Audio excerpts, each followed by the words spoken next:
Okay, thank you very much. So it's a great pleasure to be here. My name is Fredrik Heintz, and I'm a professor of computer science at Linköping University in Sweden, where I do research on AI and especially on trustworthy AI. So I have, for example, been involved in this European high-level expert group on AI, where we have developed ethical guidelines for AI. And what I want to do here today is to give a bit of an introduction or overview of the things that we have been doing when it comes to how to ethically and trustworthy work with AI and data and innovation. And I will take the starting point from the work that we have been doing on the European level, and then I will emphasize some of the things that I think are really important to work on and how to be able to address these challenges. So the starting point is really this, that we in Europe have taken a clear stance that yes, we do want AI, but we do not want any AI. We want AI that we can actually trust, and that's beneficial for us as individuals and for society at large. And what we mean by this is, first of all, that AI should be human-centered, which means that AI in itself is not a goal. It's a means, it's a ways of actually improving the conditions for us. And secondly, in order to be trustworthy, in this ethical guidelines for trustworthy AI, we define that in order for an AI system to be trustworthy, there were three kind of components to it. First of all, it needs to satisfy the rules, the applicable rules and regulations, which, it sounds perfectly reasonable, but of course there are interesting challenges. For example, if you're a self-driving car and there is a risk for an accident, and there is you might be able to reduce that risk by breaking some traffic rule. What should you do in those cases? So there are gray zones also when it comes to this. The second is that the system should satisfy 4 ethical principles. And last but absolutely not least, good intentions is not enough. You also have to have a robust and safe implementation of this system. And since it's, in some sense, it's quite easy to state these general principles. But what's really, really difficult is, how do you operationalize this? How do you actually turn this into something that you can implement and verify? So what we did in our work, we not only had the principles, we also defined a number of requirements based on these principles. And last, we also defined an assessment list with concrete questions that you could ask yourself in order to be able to determine whether your system is trustworthy or not. So the 4 principles that we defined are respect for human autonomy. So this means that we as humans should regain and retain our ability to make our own decisions, even if those decisions are not the best all the time. So this system should augment, complement, and empower people to be able to do better things. And here some interesting cases are, for example, nudging. You might have a training app or a food app which is trying to nudge you or push you in a direction where you eat healthier or that you exercise more regularly. And this is an example where in some sense we're trying to, if not override, at least assist our human decision-making capabilities. So I think probably we all think that is okay because we have installed the app, we have configured the app, and so on and so forth. We can take it away whenever we like. But now assume it's your insurance company. So the insurance company states that, if you use this app, we will reduce your fee with a certain amount. Or take it next step. Now the country says, we want to improve the health in our country.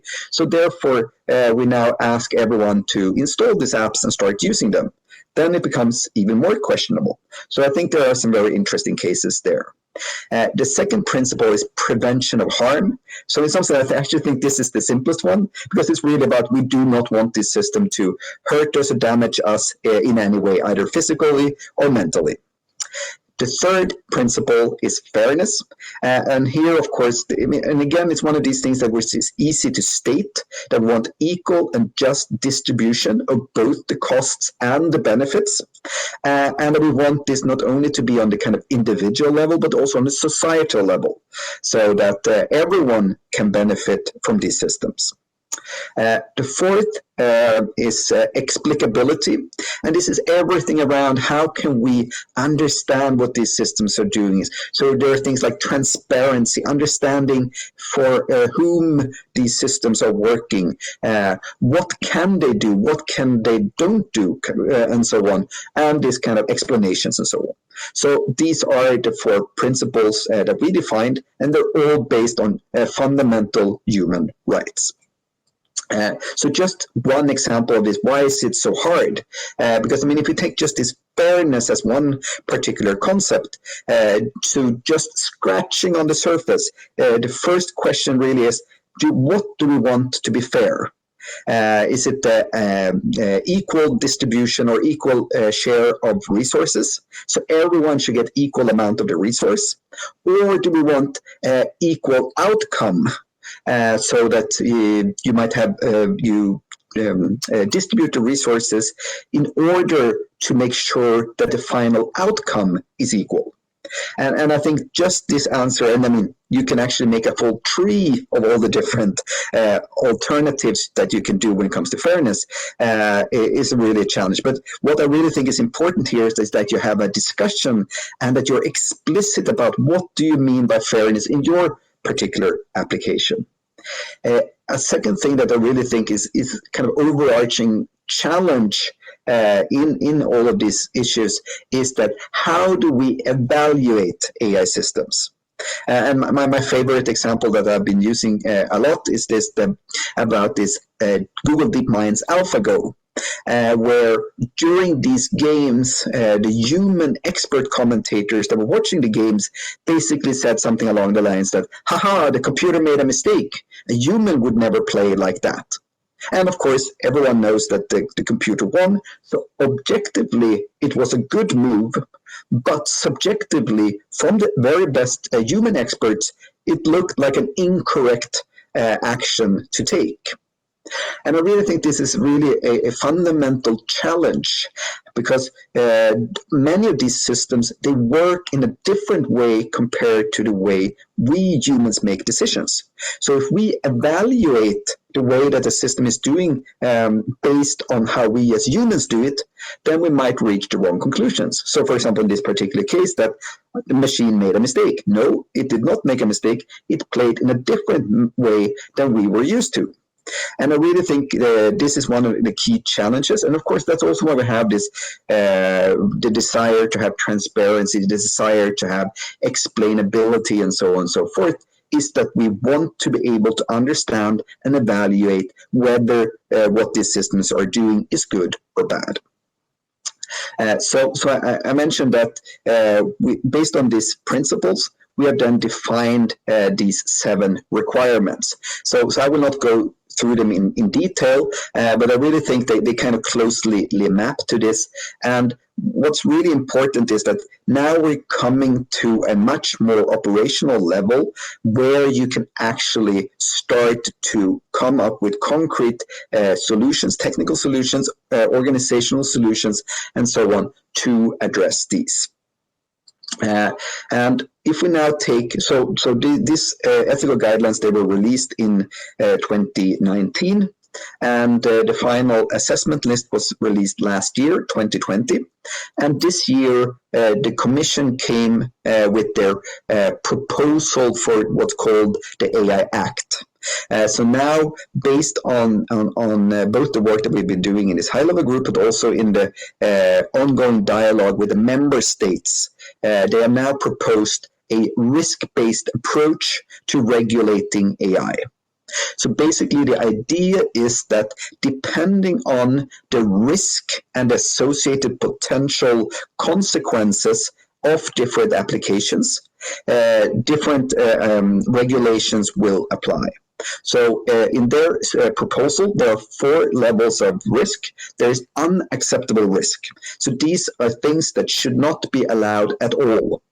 And for example, the examples here are subliminal manipulation, so basically subconsciously manipulating people into making decisions that they do not want to do. A second is this social scoring, where you have this kind of putting a score on individuals based on how well they behave, and then maybe using these scores to determine what these individuals can or cannot do. A third area is remote biometric identification. So in some sense, for example, putting up a camera at some public space and then looking for individuals, trying to identify the people there. So actually, this is, I guess, one of the more contentious things, because here there are actually a number of loopholes regarding national security and so on. So this is one of those areas where there are some usages which could, where a lot of people see a value in it, but overall that has an extremely high risk in those systems. So those will be prohibited. And the second level, which in some sense I do think is the most interesting level, is the high risk level. And this is basically all applications where the outcome of that applications will significantly impact human well-being in some way. And examples that have been lifted up is, for example, medical applications is one very natural example, where if an medical diagnosis systems make a decision about what treatment to give you, of course it has significant consequences. But it could also be recruitment and so on. And when it comes to these high-risk applications, there is a lot of requirements which actually correspond quite well to the requirements that we define in a high-level expert group. Then there is some category which called like transparency risk, where basically we need to know that the system that we interact with is actually not a human, but an automated system. And last, and then what is expected, or at least the intention is to be the largest category, is that with minimal or no risk. So basically there should be very little, if any, regulation besides the existing regulations, of course. And here most of the industrial applications are intended. So this is the intention. My personal concern here is that I think it will be very difficult to draw the line between this high risk and minimal and no risk. And I also do think there is a risk that a lot of companies and organizations don't want to take a risk, but actually will assume that it will be high risk, even if it not necessarily is. But that is up to discussions. So if you're a high-risk system, then the following things are very important: that you have to use high-quality training, validation, and testing data. And actually, in the proposal itself, it said that your data needs to be free of error and complete, which of course is, I would argue, is unrealistic in almost every case. But there will be very strict regulations or requirements on the data that's being used. Second is about technical documentation and logging. So this is really about traceability and auditability, so that if something happens, you should have to be able to show how does the system work, what actually happened in the chain of events that led up to this particular incident. And you also have to have this transparency with respect to the users, so that they know what the capabilities and limitations of these systems are and how to use it. And the fourth one is about human oversight. So this is really about that we have to maintain a meaningful human control of these systems, that is paramount. And last but definitely not least, we have this robustness, accuracy, and also cybersecurity. This gives a very good overview of the intentions behind this regulation. Of course, it's still a proposal, so we don't know where it will end up, but I would assume that the likelihood of something along these lines will become regulatory reality relatively soon. So I mentioned this so in some sense now the question becomes, how do we actually satisfy these? And one starting point is this assessment list for trustworthy AI that we have developed. And there is a tool that you can use. So basically for each of these 7 requirements, there are a number of questions that you can ask yourself and your organization, and in order to try to figure out, are we meeting these requirements or not? And this has been designed as an internal self-evaluation tool. So it's not really intended for external purposes, but really for the internal development and quality assurance processes. So you can take a look at that. And I also think there are 3 areas which is really important to work on in order to be able to address these challenges. So first of all, we have to recognize that these systems will, in most cases, not be 100% fully autonomous or automated, but rather it will be a combination of humans and different types of AI systems working together. And I really think we should take this as an opportunity to leverage the strength of humans and the strength of these automated systems. The second is that we really need to increase our understanding and our competence in these areas.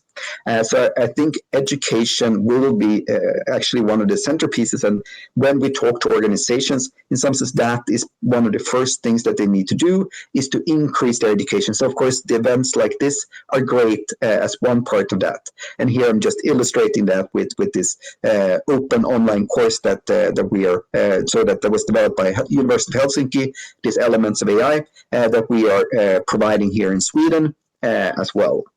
And the third is really this realization that no company or no organization will be able to do this on their own. You really need to be an active part of a larger ecosystem in order to get access to the latest knowledge, to get access to the data that you need, to get access to the competence and so on. So I really think this working in ecosystem, opening up in some sense part of the processes and systems that you're working with in order to be able to collaborate effectively with others. So one thing that I did not include in this particular list here is data. But I do think still that data is core to this, but in some sense I think that is what many organizations already are working on. But when it comes to data, I also think this ecosystem is very important to both get access to and be able to leverage data. So as usual, my time is running up here, so I will skip a lot of things, but I want to say just some things, and that is talking about ecosystems. What I want you to be aware of is that there is a major ecosystem being built on the European level. So, for example, the European Commission have established a number of initiatives, including these digital innovation hubs, which are coming, which will be the main knowledge transfer mechanism between academia and industry. So I think that would be really a key moving forward. We also have a number of grassroots initiatives such as the CLARE initiative, where basically we are an organization with a vision of excellence across all of AI for all of Europe with a human-centered focus, where we have more than 4,000 researchers and I think more than 400 research labs in this network. And as a company, you're also capable of getting access to this through our innovation network. There is also a public-private partnership on the EU level that was founded this summer, where the Commission puts in 1.3 billion euros, and the private side is promising to invest at least as much in AI data and robotics. So again, this organization called ADRA is starting up, and we will have our launch event in November.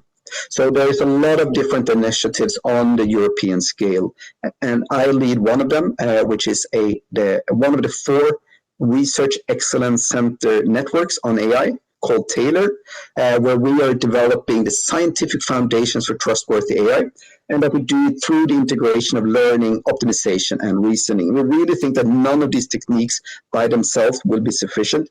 You really need to combine them in order to solve these problems. And also in Sweden, we have a quite good ecosystem with basic research in the BUS program, competence development in AI competence. We have this AI Sweden really accelerating the use of AI. We have AI Sustainability Center helping companies and organizations to use AI in a long-term, sustainable and ethical manner. So with that, I finally conclude, and that I really think this trust is essential, both from a company perspective, but also from a user perspective. And that working with these ethical guidelines and, for example, this is necessary in order to be able to meet these upcoming regulations and work with humans plus AI, education, and ecosystem. Thank you very much.